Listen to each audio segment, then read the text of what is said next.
Greetings, welcome back to Petals and Light Academic Writing.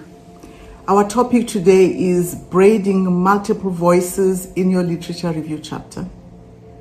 You would recall last week we said there are 4 strands or 4 voices in your braiding map. The first one is a scholarly voice, the second one is a critical voice, the third one is a integrative voice, and the last one is a personal voice.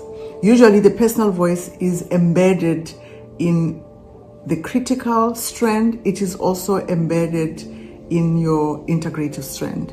So when you write a literature review, if you want to get it right, you really just need to first outline the reasons why you are writing that literature review. If it's a literature review for a master's or a doctoral thesis, usually there are 5 reasons to write that piece of work. The first one is that you want to establish the context of your study.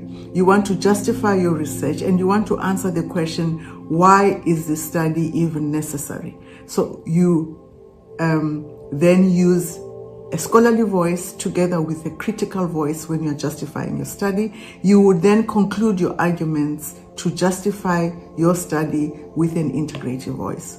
The second reason is to define and clarify concepts related to your study. For instance, I'm looking at intuition. Now, you can look at intuition from a neuroscience perspective. You can also look at intuition from a Pan-African philosophical thought perspective. And when you are defining intuition, you have an opportunity to identify ambiguities in the definition. You might even identify paradoxes in the definition. You might even find authors that seem to concur with one another, and you want to document that and outline several definitions that you have found in literature. The third reason for writing a literature review is to synthesize existing knowledge.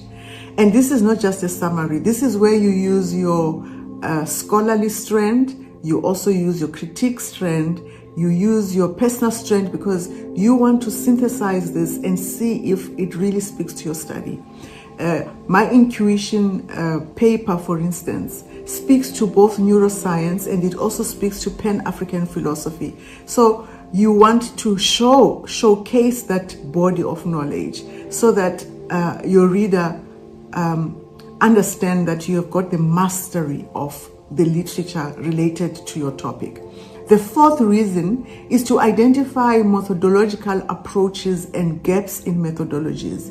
And in writing this part of your literature review, you want to showcase the different methodologies and how they are silent and which methodology best fit your research question.